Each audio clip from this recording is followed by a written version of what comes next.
Can you hear me? Is it loud? Before I go into my talk, which I prepared for this audience, I have to answer that question about Steve Jobs.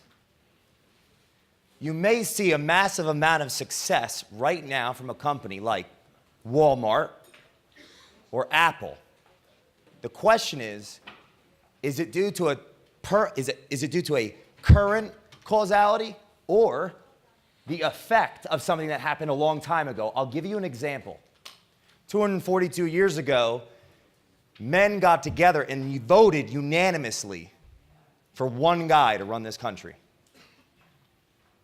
Now, the question you have to ask yourself, and this is not about that, because this is uncanny, like what's going on in our country now, is it as aligned as it was culturally as it was 242 years ago? And if the answer in your head is no, then Steve Jobs' character got them success then, and his character embodied things that will not keep success. And just because a company has market share doesn't mean it will keep it. The average Fortune 500 company 50 years ago had a 77-year half-life. Today it's 25 years. So to answer your question, if you're going to act like Steve Jobs, and then it goes into what I'm going to talk about now, which is a little bit about a personal story, you have to think about if you acted like that as a parent, like Matt said, how would the next generations of your family feel? What would that do to you? When you're done with this, Google the Rothschilds and look at that lineage, and then Google the Vanderbilts and see how much wealth they have left. Because Cornelius was a dickhead. So, 1990, and I just want to let everyone know, I've never given this specific talk before, but I've been thinking about this for a long time, and I'm ready to talk about it. In 1991, Linda ran into a Newark police department because the mafia was chasing her. She walked through the door, vigilantly trying to protect her newborn baby, and dropped him off at the police department. And they took her baby from her. Makes no sense. The problem was, at 7, she started drinking. At 12, she started doing drugs, and she had a schizophrenic episode and thought the mafia was chasing her, so they took me away from my biological mother.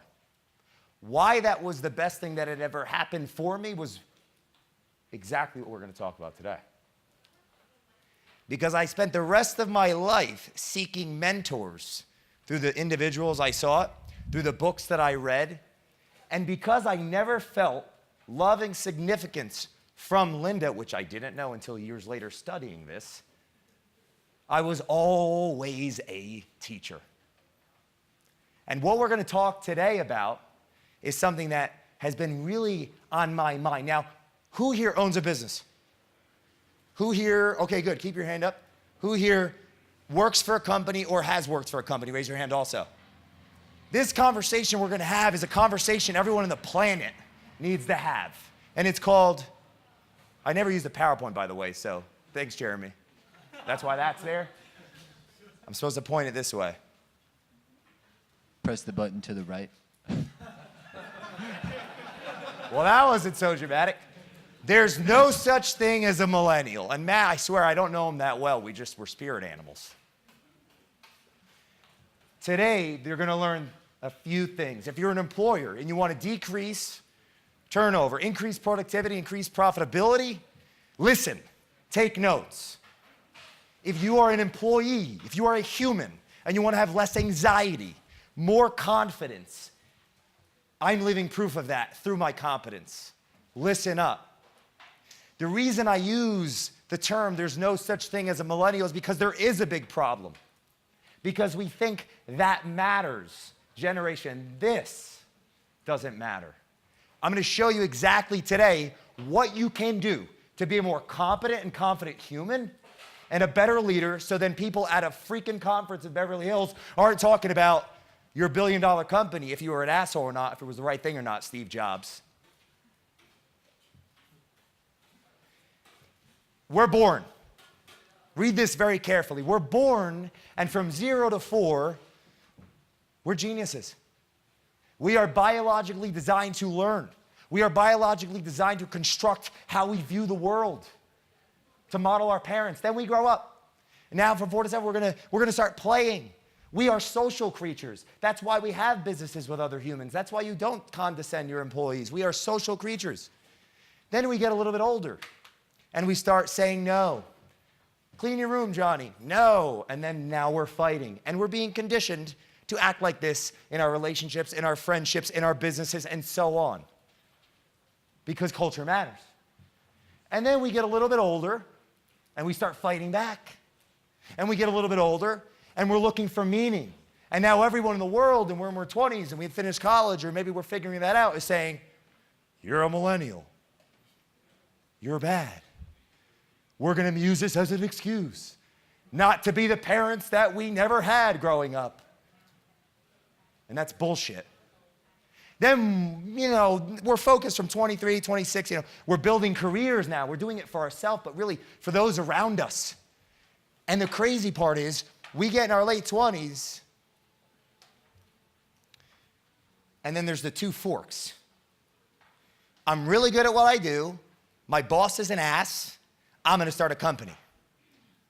And the crazy part is people either go up the corporate ladder and never feel fulfilled, or they go and build a company like Matt talked about and they burn it down years into it. What I do for a living is teach them how to never do that. So he didn't have to do all that shit. He could have learned it from day one right here. And this is the crazy part. There's some falsehoods you can memorize. Nothing you do in life to get something other than what is going on between here. This is not cheesy shit. This is how we create things with our mind. Nothing you ever try to get or try to push or try to force will ever give you meaning. And we live these falsehoods. This suit doesn't define me. Money, cars, none of that. Nothing I would ever get in my life would fulfill what I did not feel when I was left at a fucking police station. Ever. And we all have our stuff because we're meant to learn, we're meant to socialize, we're meant to grow, we're meant to share. So what I'm going to show you very specifically is things that you could, if you're an employee or an employer or maybe a human, that you can do to be more competent and confident and also be a better leader in your company. Who's in it for that? Do you want this? So truth, by the way, we need each other. Remember that. Yeah, I know, this looks like some crazy shit. So, it's hard for me to see this, but yeah, I know. Thanks, Jeremy, for making me do a PowerPoint, not writing this. Everybody's got to have handwriting. All right, I want you to look here. Employer. See where it says mentor, mentee? Write this down. A business is the vision to a solution of a problem. And the profit is the margin in between what it costs to solve the problem and what comes in. It all starts with the founder's vision and then how they orate that, and people create these ecosystems of shared belief around them. How customers say, yes, I'll hire you. And employees say, yes, I'll work with you, like Jeremy said. It all starts with that employer being a mentor to a mentee, being a parent to that child. And this is the key. That employer needs to be a mentee to a mentor. The key to life is to have a mentor and to be the mentor. But what do you see? The more people earn, the less they learn, because everyone's, you're the best, you're the best. It's bullshit. That's not why education was founded through the Aristotelian philosophy thousands of years ago. Aristotle, Plato, Socrates, the ones that were actually thinking. You want to be a more competent human? I decided 9 years ago to not just read a little, but to read for 4 hours every fucking day. And because I never felt love and belonging, genuinely, from anybody, ever, but did feel good about how I felt when I did this, think about it. I'm always learning, and I'm always sharing. Oh, and then you read a couple books on the brain. It releases serotonin, dopamine, oxytocin. You feel good. The key is to understand you must always be a mentee to a mentor and be a mentor to a mentee. Now, how do you do it in a business? Matt said it earlier. He said, we train them. We train our people. There's an example of a book that I read a couple years ago. It was called The Container Store. And in the left-hand panel, it said, the company was founded to help people get more organized.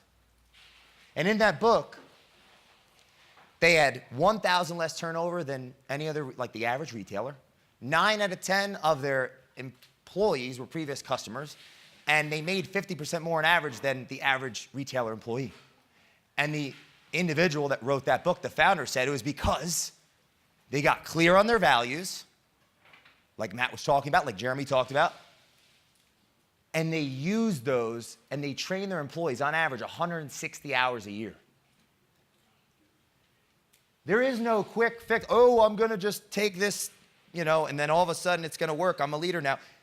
The key is to be a mentor to a mentee and a mentee of a mentor. And this is the result. It's a guy by the name of Abraham Maslow. Ever heard of him? I simplified that pyramid for everybody.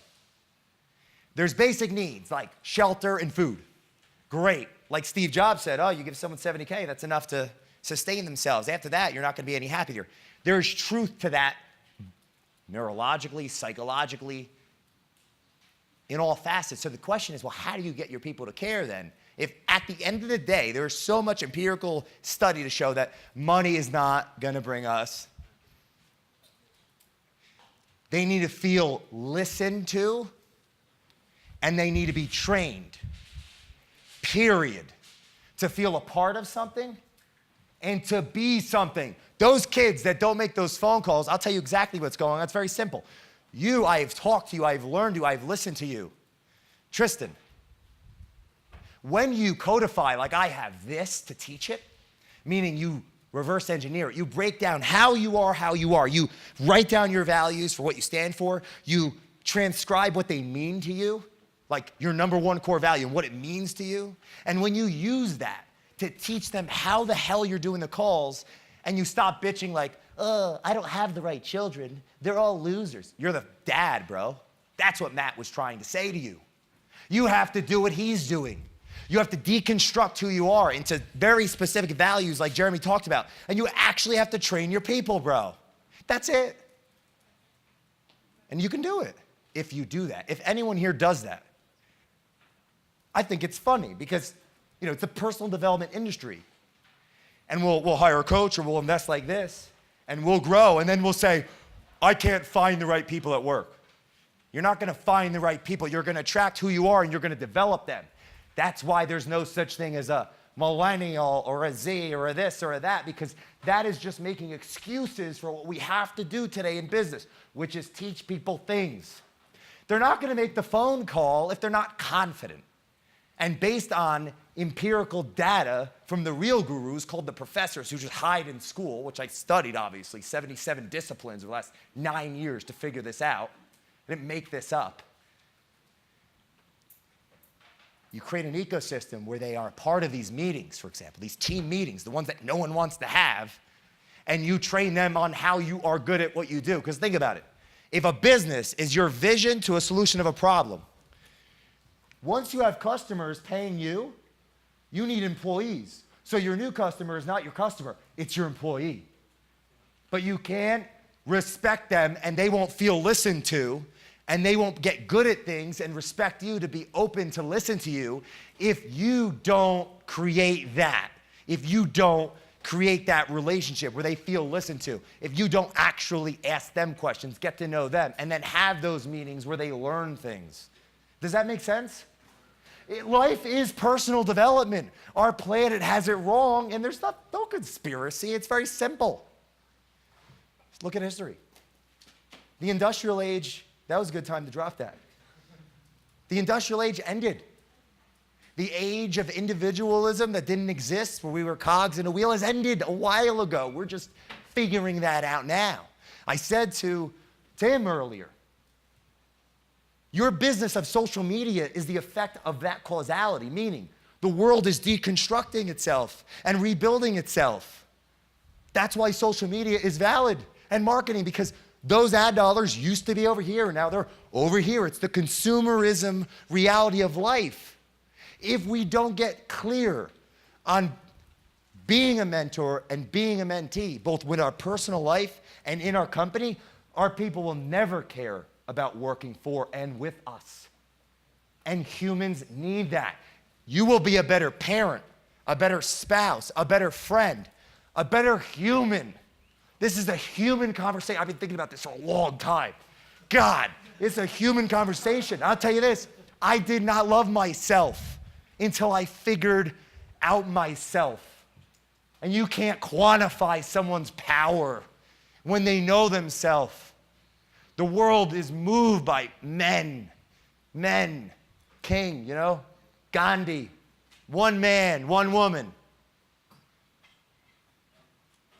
This was the discovery. So Bradley is now a new client of mine, actually, working together. And I was on his podcast, episode number 78. You should check that out. We had this conversation before Jordan Belfort called in and actually reaffirmed everything I just said.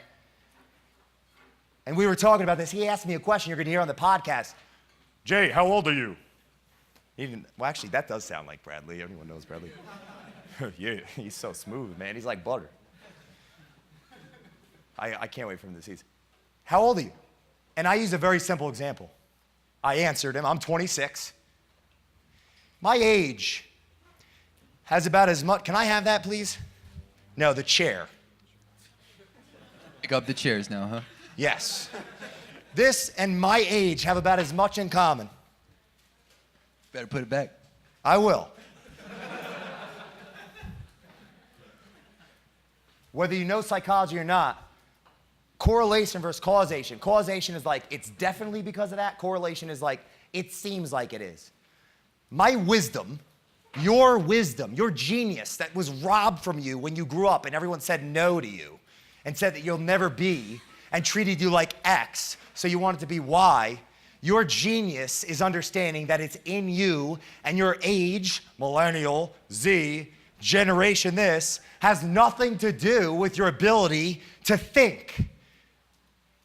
Age. My age has about as much in common with my wisdom as me in this chair. It is a material observation of matter.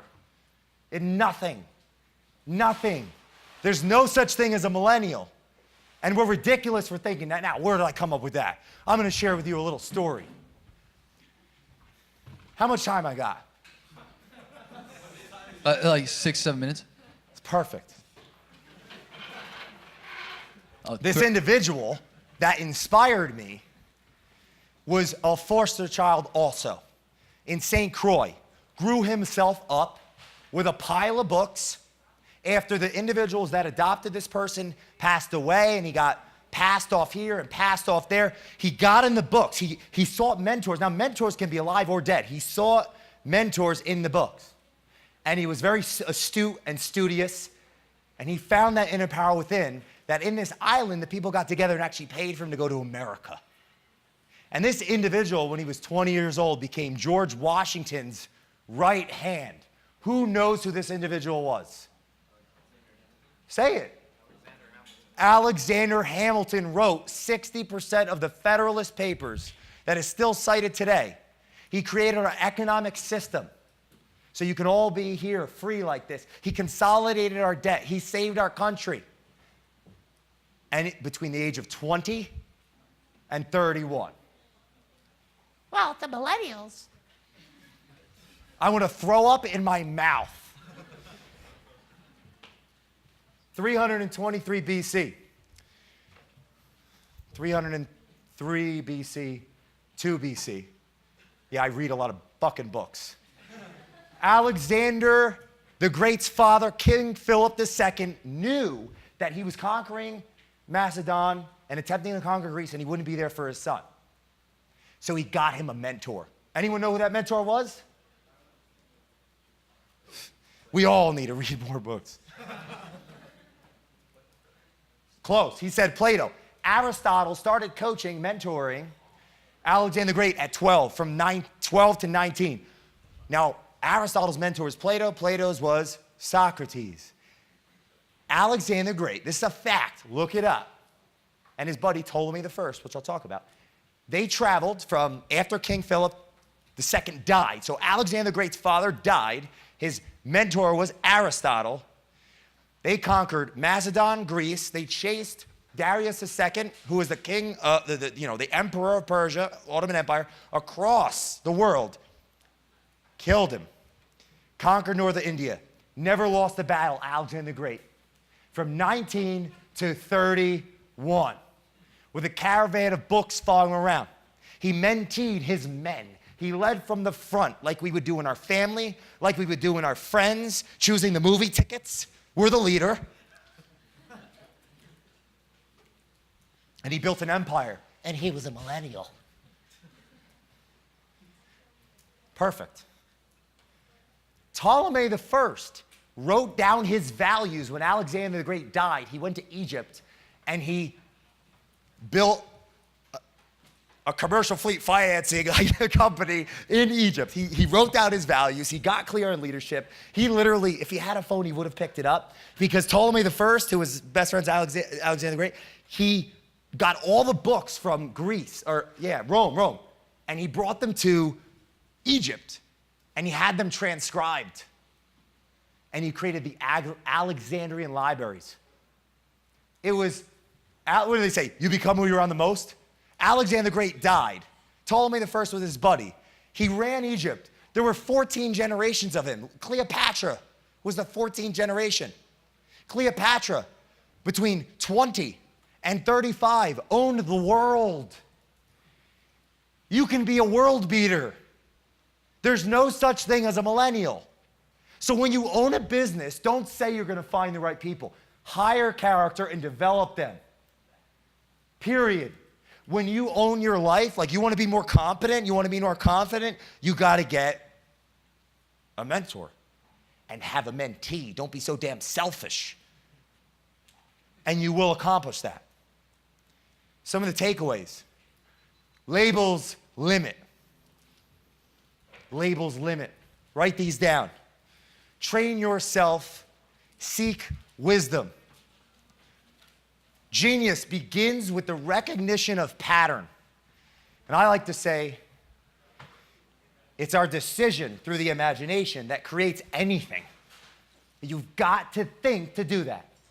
And if you want personal power and you want to think as a man, as a woman, as a wife, as a husband, whatever, as a leader in your company, you need a mentor, you need mentees, and implement this daily. You own a company? Implement that daily. Because culture does matter. And the lack of this belief, understanding, and doing is the reason the founding fathers would be rolling over in their grave right now when they unanimously voted for George Washington in 1789. And we are ripping each other apart in this country. This is a serious conversation. I define culture as a metaphorical ecosystem of shared belief created by an influencer and maintained by the alignment of that influencer and the influence. It's very simple. You believe something, I believe something. Unless we come to an understanding of something greater than those different beliefs, we're going to kill each other, or you're not going to work for me. Life and the meaning of life is culture, man. Culture is life. It's what happens between matter and energy. It's fucking physics. It's simple, bro. You have a thought, you do something, you get results. Life is culture.